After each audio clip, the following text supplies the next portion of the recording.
नमस्कार विद्यार्थी मित्रांनो, आज आपण आपल्या अभ्यासक्रमातील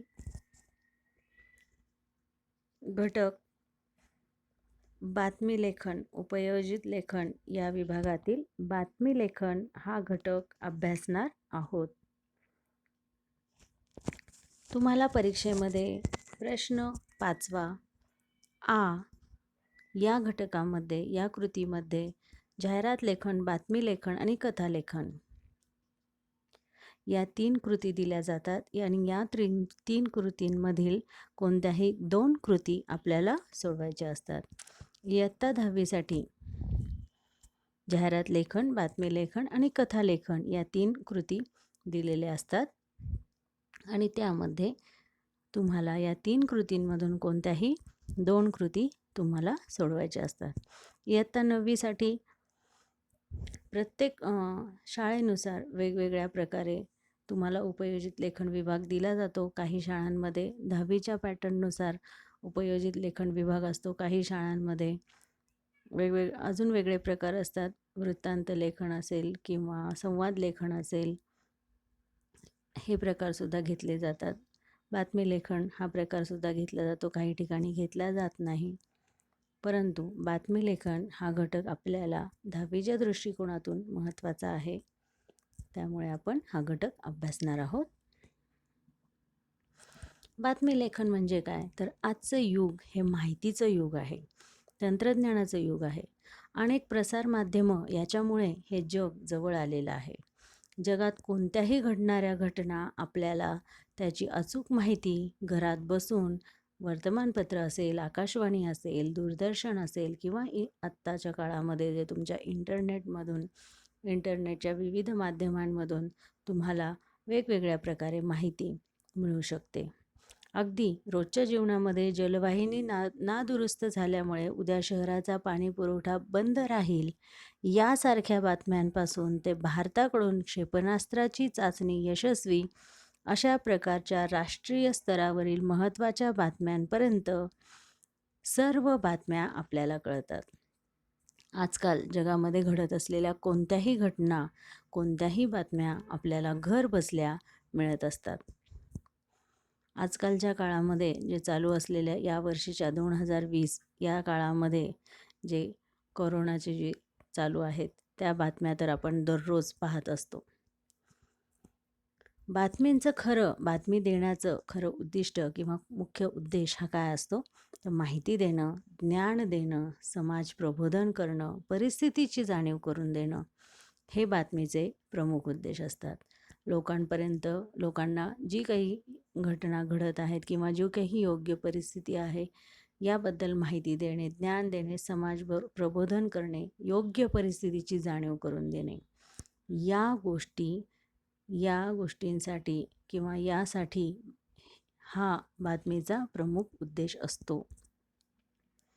बातमी हा आपल्या आजच्या काळामध्ये खूप अविभाज्य घटक आहे. आपल्यासाठी हा खूप अविभाज्य घटक आहे. म्हणूनच जेव्हा वस्तुस्थितीचं चित्रण करणारी बातमी तयार करायची असते, हे बातमी लेखन करणाऱ्याचं एक खूप मोठं आणि महत्त्वाचं कौशल्य ठरतं.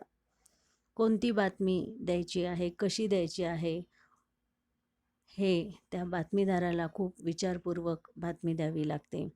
घडणारी घटना कुठे घडली, कशी घडली, कोणत्या ठिकाणी घडली, कोण कोण उपस्थित होतं, कोणीही बातमी दिली, कोणी त्याला बातमी सांगितली आणि त्याने विश्वास ठेवून बातमी लिहिली असं होत नाही. किंवा ती जी काही बातमी त्यांना मिळालेली आहे त्याबद्दल ते स्वतः जाऊन खात्री करणं किंवा त्या प्रसंगी खरंच काय घडलेलं आहे, त्या ठिकाणी कोण होतं, कोणी पाहिलेलं आहे का, मग पाहिलेल्यांची मुलाखत घेणं किंवा त्यांना विचारणं, घटनेची सत्यता जाणून घेणं, हे खूप महत्त्वाचं असतं. म्हणजे बातमी लेखनामध्ये तुम्हाला जी घटना घडलेली आहे त्या घटनेचं वर्णन आहे तसं करणं हे महत्त्वाचं असतं. बातमी लेखन करणाऱ्या व्यक्तीमध्ये कोणते गुण आवश्यक आहेत किंवा बातमी लेखन करण्यासाठी कोणते गुण आवश्यक आहेत? तर पहिलं म्हणजे भाषेचं ज्ञान, उत्तम ज्ञान. ज्या भाषेमध्ये तुम्हाला बातमी द्यायची आहे, कोणतीही भाषा असू देत, मराठी असू देत, हिंदी, इंग्लिश किंवा वेगळी अजून कोणती इतर कोणतीही भाषा असू देत, त्या भाषेविषयीचं उत्तम ज्ञान असणं आवश्यक आहे. त्या भाषेमध्ये व्याकरण समजणं आवश्यक आहे. त्या भाषेच्या व्याकरणाची जाणीव असणं, समज असणं महत्त्वाचं आहे. कारण दिलेल्या बातम्या ह्या अनेक लोक वाचत असतात. त्यामुळे चुका शक्यतो होऊ नयेत यासाठीची काळजी घेणं आवश्यक आहे. त्या व्यक्तीचं लेखन कौशल्य चांगलं असलं पाहिजे. सोपी सुटसुटीत वाक्यरचना असली पाहिजे की ती सर्वांना समजली पाहिजे. वाचन असलं पाहिजे. इतर गोष्टींचं, अवांतर गोष्टींचं वाचन चांगलं असलं पाहिजे. जी दिलेली घटना आहे, झालेली घटना आहे, त्या घटनेचं अचूक विश्लेषण म्हणजेच न चुकता आहे तसं वर्णन करणं महत्त्वाचं आहे. बातमी लेखकाची भूमिका ही तटस्थ भूमिका असली पाहिजे. अचूक आणि योग्य तपशील देणं हे बातमी लेखनासाठी आवश्यक आहे. तसेच आपण जी काही बातमी देतो आहे त्यामधून कुणाच्या भावना दुखावल्या जाऊ नयेत याचीही काळजी बातमी लेखकाने घेतली पाहिजे. आणि बातमी देत असताना ती भूतकाळातच असली पाहिजे, ही गोष्ट आपल्याला लक्षात ठेवली पाहिजे. त्यानंतर बातमीचे क्षेत्र कोणकोणती आहेत, बातमी कोणकोणत्या क्षेत्रातली असू शकते? सांस्कृतिक, क्रीडा, राजकीय, शालेय, शैक्षणिक, सामाजिक, वाङ्मयीन, वैद्यकीय, वैज्ञानिक, दैनंदिन घटना या घटकांच्या संदर्भात बातम्या तयार होत असतात. घडलेल्या घटनांच्या संदर्भात बातम्या तयार होत असतात. अनेक विषय आहेत, अशा अनेक विषयांसंदर्भात बातम्या तयार होत असतात. जेव्हा बातमी तयार करायची असते त्यावेळी सर्वात महत्त्वाचं असतं ते शीर्षक. बातमी देण्यासाठी शीर्षक हे खूप महत्त्वाचं असतं. दिनांक, स्थळ, वेळ आणि संबंधित व्यक्तीचा अचूक उल्लेख ही गोष्टसुद्धा महत्त्वाची ठरते. बातमी तयार करणे आपल्याला परीक्षेमध्ये 3 प्रकार दिलेले असतात बातमी तयार करणे यासाठी. 3 प्रकारे प्रश्न विचारले जातात. उदाहरणार्थ पहिला आहे दिलेल्या घटनेवर बातमी तयार करणे. तुम्हाला एखादी घटना दिली जाते आणि त्यावरून आपल्याला बातमी तयार करायची असते. ती आपण एक उदाहरण पुढे पाहणारच आहोत. दुसरा आहे सूचक शब्दांवरून बातमी तयार करणे. तुम्हाला फक्त शब्द दिलेले असतात आणि त्यावरून बातमी तयार करायची असते आणि त्यावरून फक्त शब्दांवरून मग तुम्हाला शीर्षकही सुचणं महत्त्वाचं असतं. कारण त्या शब्दांवरून तुम्हाला शीर्षक महत्त्वाचं असतं, कारण शीर्षक आपल्याला तिथे द्यायचं असतं. आता उदाहरणार्थ दिवाळी, फटाके, कचरा, प्रदूषण, पक्षी, प्राणी असे तुम्हाला फक्त शब्द दिलेले आहेत आणि या शब्दांवरून तुम्हाला बातमी लेखन करायचं आहे. तर या शब्दांवरून सर्वात पहिल्यांदा तुम्हाला शीर्षक सुचलं पाहिजे आणि त्या बातमीविषयी या शब्दांवरून आपण काय बातमी तयार करू शकतो हेही थोडंसं आपल्या डोक्यात आलं पाहिजे. यासाठी आपल्याला वाचन महत्त्वाचं आहे. अवांतर गोष्टी किंवा टी व्हीवरती ज्या न्यूज असतात, न्यूज चॅनल असतात, ते न्यूज पाहणं महत्त्वाचं आहे. वेगवेगळ्या गोष्टी आपल्याला त्यातून कळत असतात. पुस्तक वाचल्यानंतर वेगवेगळ्या विषयांवरती तुम्ही वाचन जेव्हा करताल त्यावेळी तुम्हाला त्या वाचनांमधून पटकन असे नुसते शब्द दिले तरी तुम्हाला गोष्टी आठवत राहतात. घटना आपण तयार करू शकतो. जसं एखादी गोष्ट तयार करायची आहे, गोष्ट आपण दिलेल्या शब्दांवरून जशी तयार करू शकतो ते सुचतं आपल्याला. कुठेतरी वाचलेलं असतं, कुठेतरी ऐकलेलं असतं. तर ह्या बातमी लेखनसाठी सुद्धा आपल्याला या गोष्टींची गरज असते. आता यावरून आपल्या लगेच लक्षात येतं की दिवाळी, फटाके, कचरा, प्रदूषण, पक्षी, प्राणी म्हणजेच या दिवाळीमध्ये फटाके वाजवण्यामुळे जे प्रदूषण होतं त्यामुळे पक्षी प्राण्यांना जो काही धोका होतो त्याबद्दल ही काहीतरी बातमी असावी. अशी बातमी आपल्याला तयार करायची आहे. मग यावरून तुम्ही शीर्षक आधी ठरवायचं. जर शीर्षक सुचत नसेल तर बातमी सुरुवातीला लिहायला सुरुवात करायची. बातमी लिहिता लिहिता आपल्याला शीर्षक आठवतंच. शीर्षक आठवलं की शीर्षक नाव लगेच वरती लिहून टाकायचं. शीर्षकालाही इथे तुम्हाला मार्क असतात.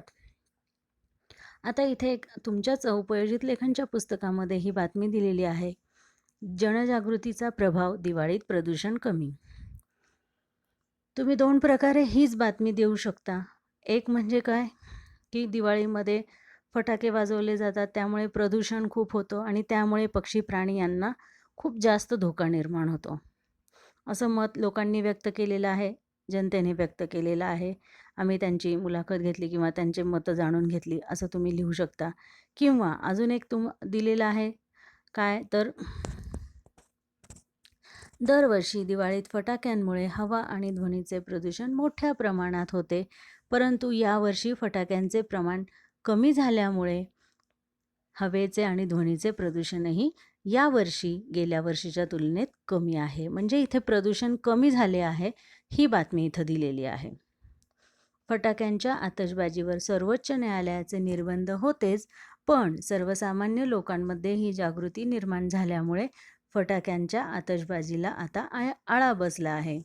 फटाक्यांच्या आवाजामुळे रुग्ण आणि लहान मुले यांना आवाजाचा त्रास होत असे. प्राणी पक्षी जखमी होत असत.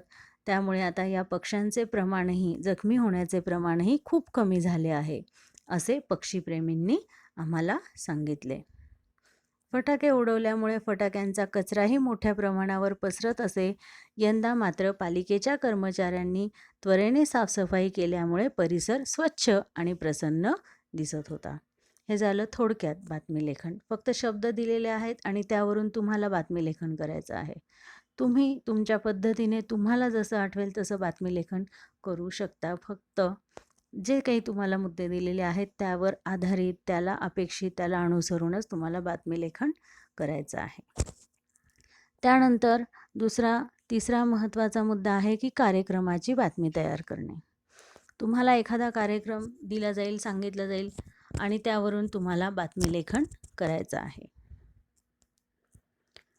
उदाहरणार्थ तुमच्या शाळेत साजरा झालेल्या वाचन प्रेरणा दिनानिमित्त बातमीलेखन करा किंवा दिनाची बातमी तयार करा. मग तुम्ही लिहिणार आहात वाचन प्रेरणा दिन उत्साहात साजरा. त्यानंतर आमच्या प्रतिनिधींकडून एक बातमी दाखवणारच आहे मी तुम्हाला. एका साईडला लिहायचं, डाव्या साईडला आमच्या प्रतिनिधींकडून आणि एका साईडला दिनांक लिहायचा. आता घडून गेलेली घटना आहे त्यानंतरच्या दुसऱ्या दिवशीचा दिनांक आपल्याला लिहायचा आहे. जसं आता इथे बातमी दिलेली आहे, मी तीच वाचून दाखवते तुम्हाला. 16 ऑक्टोबर, वरती तारीख आहे 17 ऑक्टोबर. वाचनामुळे आपली वाचा आणि मन दोन्ही समृद्ध होते. नवे शब्द, नवी वाक्ये आणि अनुभव यांनी आपला विकास होतो. हे मोलाचे विचार सुप्रसिद्ध कवी किशोर कदम यांनी विद्यार्थ्यांच्या समोर व्यक्त केले. निमित्त होते वाचन प्रेरणा दिनाचे. आता या ठिकाणी विरामचिन्ह ही महत्त्वाची ठरतात. निमित्त होते वाचन प्रेरणा दिनाचे. वाचन प्रेरणा दिन हे तुम्ही एकेरी अवतरण चिन्हामध्ये लिहू शकता. 15 ऑक्टोबर हा दिवस माजी राष्ट्रपती डॉक्टर APJ अब्दुल कलाम यांचा जन्मदिवस आहे. हा दिवस सगळीकडे वाचन प्रेरणा दिन म्हणून साजरा केला जातो. यावर्षी जीवन विकास हायस्कूल पालघर येथे हा दिवस प्रख्यात कवी किशोर कदम यांच्या उपस्थितीत साजरा झाला. या दिनानिमित्त विद्यार्थ्यांनी ग्रंथदिंडी काढली होती. तसेच शाळेच्या ग्रंथालयात विविध पुस्तकांचे प्रदर्शन भरवण्यात आले होते. या कार्यक्रमात विद्यार्थ्यांनी माझे आवडते पुस्तक याबद्दल अनुभव कथन केले. शाळेच्या मुख्याध्यापिका श्रीमती वर्तक यांनी वाचन कसे करावे याविषयी विद्यार्थ्यांना मार्गदर्शन केले. कवी किशोर कदम यांच्या गायनाने विद्यार्थी आणि कर्मचारी भारावून गेले होते. हे थोडक्यात तुमचं बातमीलेखन झालं. जी काही घडलेली घटना आहे त्या घटनेबद्दल तुम्ही लिहायचं आहे. यालाच वृत्तांत लेखन असं सुद्धा म्हणतात. काही ठिकाणी म्हणतात वृत्तांत लेखन आणि काही ठिकाणी बातमी लेखन. तर जे काही घडलेली घटना आहे त्याबद्दल तुम्हाला लिहायचं आहे. आता आपण एक तुमच्या इयत्ता 10वीच्या पाठ्यपुस्तकामध्ये दिलेला आहे. शहराच्या प्रदूषण पातळीत वाढ घटना दिलेली आहे, त्यावरून तुम्हाला बातमी लेखन करायचं आहे. डाव्या साईडला लिहिणार आहात तुम्ही आमच्या वार्ताहराकडून आणि उजव्या साईडला लिहिणार आहात दिनांक. ज्या दिवशीची बातमी घडलेली आहे त्याच्या दुसऱ्या दिवशीचा दिनांक तुमचा तिथे वरती असला पाहिजे. त्यानंतर वृत्तपत्राचं नाव दिलेलं आहे जनविकास. तुम्ही वृत्तपत्राचं नाव कोणतंही लिहू शकता. आणि महत्त्वाचा मुद्दा आहे त्याखाली महत्त्वाचं शीर्षक मोठ्या अक्षरात लिहिणं अपेक्षित आहे. या ठिकाणी ही बातमी दिलेली आहे काल 19 नोव्हेंबर. काल लिहायचं आणि ब्रॅकेटमध्ये 19 नोव्हेंबर कालची तारीख लिहायची. दिवाळीतील लक्ष्मीपूजनानंतर शहराच्या प्रदूषण पातळीत 50% वाढ झाल्याची नोंद आहे. आता इथे लक्ष्मीपूजन झाल्यानंतर प्रदूषण वाढलेलं आहे अशी बातमी आहे. आमच्या प्रतिनिधींनी काही जबाबदार नागरिकांची भेट घेतली. नागरिकांनी आपल्या प्रतिक्रियांमध्ये नाराजी आणि चिंता व्यक्त केली. प्रदूषणामुळे नागरिकांच्या स्वास्थ्याबाबत प्रश्नचिन्ह निर्माण झाले आहे. सण साजरे करण्याबाबत जनतेचे प्रबोधन व्हायलाच हवे. महापालिकेच्या आरोग्य खात्याने याची गंभीर दखल घ्यायला हवी. कायद्यातील तरतुदींसंबंधीही विचार व्हायला हवा. अशा प्रतिक्रिया सर्वांनीच आमच्या प्रतिनिधींकडे नोंदवल्या. अगदी थोडक्यात बातमी लेखन केलेलं आहे. अगदी थोडक्यामध्ये मुद्दे मांडलेले आहेत. म्हणजे आपल्याला बातमी लेखन करत असताना अगदी थोडक्या शब्दांमध्ये लिहायचं आहे. बातमी लेखन करण्यासाठी तुम्हाला 50 ते 60 शब्दांमध्ये बातमी लेखन करणं अपेक्षित आहे. जास्त बातमी लेखन करायचं नाही. खूप मोठं बातमी लिहिण्याची गरज नाही. थोडक्यामध्येच अगदी 6 ते 7 ओळींमध्ये, जास्तीत जास्त 8 ते 9 ओळींमध्ये तुम्ही बातमी लेखन करायचं आहे. जास्त बातमी लेखन करणं अपेक्षित नाही. आता प्रत्येक बातमी लेखनामध्ये विरामचिन्हांचा उपयोग होतोच. मी तुम्हाला याआधी सांगितलेलं आहे की विरामचिन्हांचा उपयोग हा उपयोजित लेखन या विभागासाठी तुम्हाला खूप आवश्यक आहे. त्याची प्रॅक्टिस करा. उपयोजित लेखन, कथालेखन तुम्हाला लिहायचं असेल, निबंध लेखन लिहायचं असेल, बातमी लेखन लिहायचं असेल, विरामचिन्हांचा उपयोग तुम्हाला करावा लागतो आणि तुमचे मार्क वाढण्यासाठी याचा उपयोग होतो. त्यामुळे वाचन करणं खूप महत्त्वाचं आहे. एखादा विषय सुचण्यासाठी तुम्हाला वाचन खूप आवश्यक आहे.